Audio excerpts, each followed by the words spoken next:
आपके मेहनत का पैसा सरकार वेस्ट करती है, आपके टैक्स का पैसा नेता लोग कहाँ उड़ाते हैं। इतने सारे अमीर लोग होने के बावजूद भारत में इतनी गरीबी क्यों है? इस सज्जन को क्या तकलीफ है भाई? आई एम श्योर कि कभी ना कभी ये सारे सवाल आपके दिमाग में आए ही होंगे। लेकिन आज एक ऐसा दिन है जहां देश का हर एक इंसान इन सारे सवालों के जवाब दे सकता है, सिर्फ एक डॉक्यूमेंट पढ़कर। ये है भारत का बजट।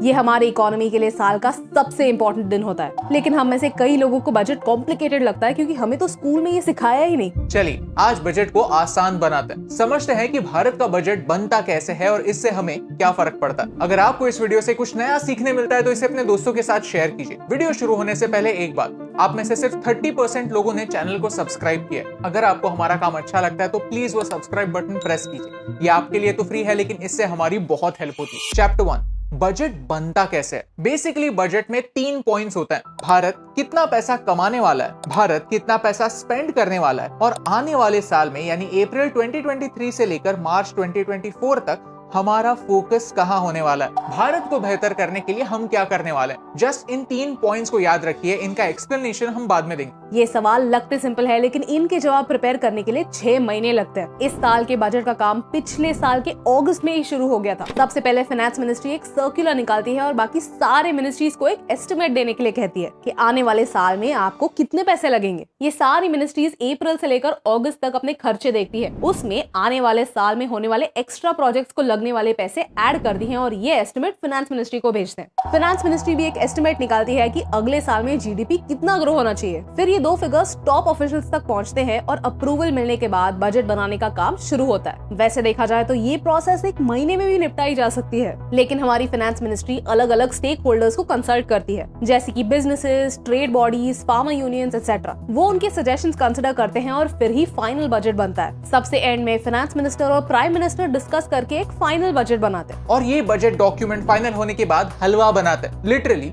हलवा बनाते हैं। ये हलवा फाइनेंस मिनिस्ट्री के अलग अलग मेंबर्स में डिस्ट्रीब्यूट होता है। ये डॉक्यूमेंट 1 फरवरी को पार्लियामेंट में प्रेजेंट होता है और उससे पहले कॉन्फिडेंशियल होता है। सोचिए, अगर पूरा देश अपना पैसा कैसे स्पेंड करने वाला है ये खबर मार्केट में फैल गई तो मार्केट में लोग उन्हीं एरियाज में इन्वेस्ट करेंगे जहां प्रॉफिट के चांसेस ज्यादा हैं। मार्केट में ये इन्फॉर्मेशन लीक होना देश के लिए डेंजरस हो सकता है। इसीलिए जिन लोगों ने बजट पे काम किया है उस बजट डिपार्टमेंट को लॉक किया जाता है और एक बार बजट प्रेजेंट हो जाए फिर ही उन्हें बाहर निकलने की परमिशन मिलती है। चैप्टर 2, बजट प्रेजेंट कैसे होता है। हर साल 1 फरवरी को बजट पार्लियामेंट में प्रेजेंट होता है, लेकिन उससे एक दिन पहले भारत की इकोनॉमी में हो क्या रहा है, पिछले साल भारत की इकोनॉमी ने कैसे परफॉर्म किया, ये बातें इकोनॉमिक सर्वे में लोगों के सामने रखी जाती हैं। यहाँ पिछले साल इन्फ्लेशन कितना हुआ, फॉरेन ट्रेड के फिगर्स क्या थे, हमने कितना लोन लिया, ये बातें लोगों को बताई जाती है। ये इकोनॉमिक सर्वे आप यहाँ एक्सेस कर सकते हैं। 1 फरवरी को हमारी फाइनेंस मिनिस्टर पार्लियामेंट में बजट प्रेजेंट करती हैं। इस बजट के 2 पार्ट्स होते हैं। पहला पार्ट होता है बजट स्पीच और अनाउंसमेंट्स, और दूसरा पार्ट होता है अकाउंट्स। अनाउंसमेंट्स में भारत का रोड मैप अनाउंस होता है। ये एक जनरल डायरेक्शन होती है जिस डायरेक्शन में भारत की पॉलिसी बनेगी। 2 टाइप के अनाउंसमेंट होते हैं, एक होते हैं जनरल और दूसरे होते हैं specific. For example, last year Bharat ने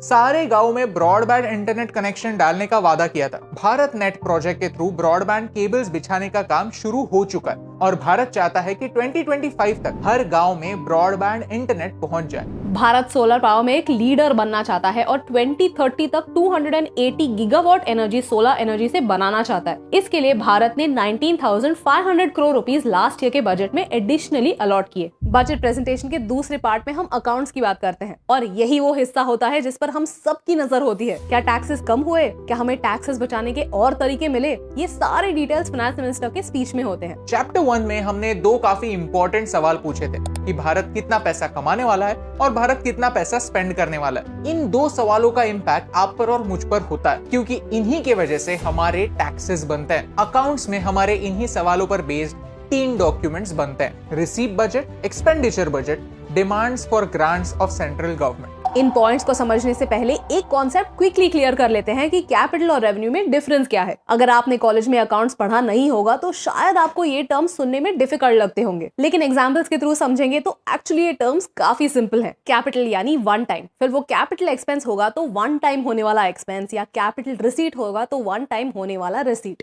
सपोज मुंबई में एक नया एयरपोर्ट बन रहा है तो एयरपोर्ट बनाने के लिए होने वाला खर्चा एक ही बार होगा, राइट? तो वो कैपिटल एक्सपेंस है। सिमिलरली अगर हम जैसे पाकिस्तान IMF से बेल आउट ले रहा है वैसे लोन लेते हैं तो वो लोन एक ही बार आएगा। ऐसा तो नहीं होगा ना कि हर साल लोन आते ही जा रहा है। तो ये कैपिटल रिसीट है। इसी का ऑपोजिट है रेवेन्यू। रेवेन्यू यानी रेकरिंग। इलेक्ट्रिसिटी बिल हर महीने भरना पड़ता है। पिछले महीने का बिल भरा, फिर भी इस महीने का एक नया बिल आने वाला है। वैसे ही गवर्नमेंट के वो सारे एक्सपेंसेस जो एक रेकरिंग बेसिस पे होने वाले हैं वो रेवेन्यू एक्सपेंसेस होते हैं। इसका सबसे अच्छा एग्जांपल है सैलरीज। सिमिलरली हर साल सरकार टैक्सेस के तौर पर पैसे कमाती है। ये उनके लिए एक रेकरिंग इनकम है, यानी ये है रेवेन्यू रिसीट्स। अब ये बात आपको क्लियर हो गई। अब वापस आते हैं उन 3 पॉइंट्स पर। Receive budget, expenditure budget, demands for grants of central government. Receive budget में एक पूरी की पूरी लिस्ट निकलती है कि आने वाले साल में देश को कितना पैसा कहां से आना चाहिए। इसमें इनकम टैक्स, GST और कस्टम्स ड्यूटी, फीस और पेनल्टीज और लोन्स और ग्रांट्स शामिल होते हैं। अब 1 सेकंड वीडियो पॉज कीजिए और खुद को पूछिए कि इन चारों में से कैपिटल रिसीट्स कौन से हैं और रेवेन्यू रिसीट्स कौन से। पहले 3 रेवेन्यू रिसीट्स हैं और लास्ट वाली कैपिटल रिसीट्स। सेकंड पॉइंट है एक्सपेंडिचर बजट, जहां फाइनेंशियल ईयर 2023-24 में पैसा कहां खर्च होने वाला है इसका प्लान प्रेजेंट होता है। ये आप यहां पर एक्सेस कर सकते हैं। थर्ड पॉइंट में ये प्रेजेंट होता है कि किस मिनिस्ट्री ने किस काम के लिए कितने पैसे मांगे। Ministry of consumer affairs, food and public distribution गरीबों को 1 या 2 रुपए में अनाज डिस्ट्रीब्यूट करती है। अब ये अनाज MSP पे खरीदा जाता है और डिस्ट्रीब्यूट सिर्फ 1 या 2 रुपए में होता है, यानी टैक्स पेयर्स का पैसा 2 बार खर्च होता है। अगले साल में गवर्नमेंट 80 करोड़ लोगों को फ्री में अनाज देगी। इस मिनिस्ट्री ने इस साल 2,30,000 करोड़ मांगे और उन्हें 2,05,000 करोड़ एलोकेट हुए। देखो बॉस, भारत में पैसे लिमिटेड होते हैं तो हर मिनिस्ट्री में एक कंपटीशन रहती है कि कितना पैसा कहां एलोकेट होना चाहिए। अब आपने समझा कि बजट होता क्या है। इस बजट के सारे टैक्स वाले अनाउंसमेंट से फाइनेंस बिल बनता है और ये बिल पार्लियामेंट में पास होने पर एक एक्ट बनता है। सरकार पार्लियामेंट के परमिशन के बगैर आपका पैसा यूज नहीं कर सकती। सरकार को पार्लियामेंट का अप्रूवल लगता है जो उन्हें अप्रोप्रिएशन बिल के थ्रू मिलता है। इस बिल से पैसे हर एक मिनिस्ट्री को दिए जाते हैं। Chapter 3,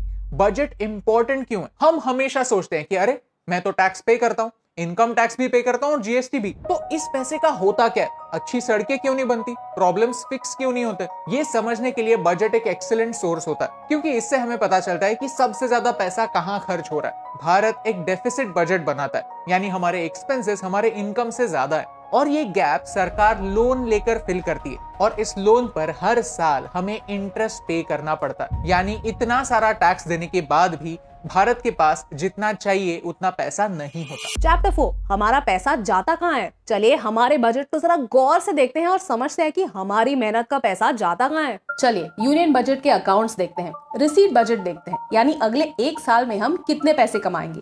as per the receipt budget हम टैक्सेस के थ्रू ₹33 लाख करोड़ कमाएंगे। इसमें से 10 लाख करोड़ स्टेट्स में डिस्ट्रीब्यूट होंगे ताकि स्टेट्स अपने अलग अलग प्रोजेक्ट्स कर पाए। कुल मिलाकर सेंटर के पास टैक्स रेवेन्यूज ₹23.3 लाख करोड़ आएंगे, ऐसा केंद्र सरकार एस्टिमेट करती है। Non tax revenues 3 lakh crore है। सो इन टोटल ₹26 लाख करोड़ हम खर्च कर सकते हैं। अब बजट में निर्मला मैम ने कहा कि हमारे एक्सपेंसेस 45 लाख करोड़ होंगे। इतना तो रेवेन्यू हमारे पास है नहीं, तो जो बच जाता है यानी 19 लाख करोड़ हम बोरो करेंगे। अब एक्सपेंडिचर बजट की ओर ध्यान देते हैं। सबसे highest allocation ministry of finance को है और इसमें से इंटरेस्ट पेमेंट ऑन लोन्स काफी हाई फिगर है ऑफ ₹10,79,000 करोड़। सेकंड नंबर पर आता है ministry of defence with ₹5,93,000 crore. इसमें आर्मी, नेवी, एयरफोर्स तीनों इंक्लूडेड है। यहाँ पर कैपिटल आउटले मतलब weapon upgrades, new equipment etcetera होता है। एंड अगर आप गौर करें तो एक सिग्निफिकेंट अमाउंट हम डिफेंस पेंशन्स के थ्रू देते हैं। Next is ministry of consumer affairs and public distribution, जो MSP पे फूड ग्रेन्स प्रोक्योर करके पब्लिक डिस्ट्रीब्यूशन में देती है। एक और इम्पोर्टेंट मिनिस्ट्री है मिनिस्ट्री ऑफ फर्टिलाइजर्स, क्योंकि हम फर्टिलाइजर पर भी सब्सिडी देते हैं, जो इस मिनिस्ट्री के ₹1,75,000 करोड़ में रिफ्लेक्ट होता है। होम मिनिस्ट्री की तरफ ध्यान देते हैं। इसके अंडर सारे यूनियन टेरिटरीज एंड पुलिस आते हैं, तो आप देख सकते हैं कि हर UT के लिए एक अमाउंट सैंक्शन किया गया है। इस बजट में 2 मिनिस्ट्रीज को काफी हाई एलोकेशन मिली, वो है रेलवेज एंड रोडवेज। दोनों को कैपिटल एक्सपेंडिचर के लिए हाई एलोकेशन मिला।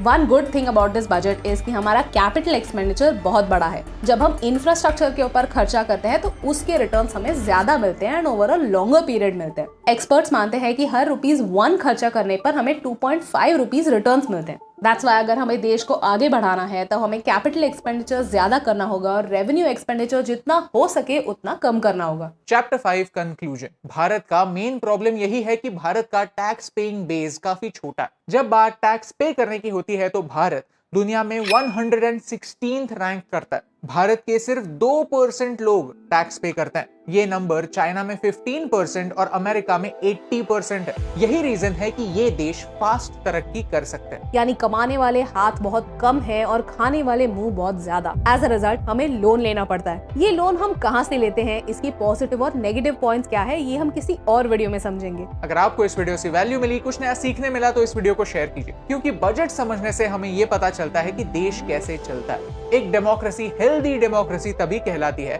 जब आप और मुझ जैसे आम लोग बजट जैसे चीजों को खास अटेंशन देते हैं, डेटा और फाइनेंस को समझते हैं और फिर सरकार से सही सवाल पूछते हैं कि बॉस मैंने तो आपको पैसा दिया, अब वो सही जगह लगाओ। और यही इंपॉर्टेंट रिमाइंडर आप तक पहुंचाने से मुझे फर्क पड़ता है।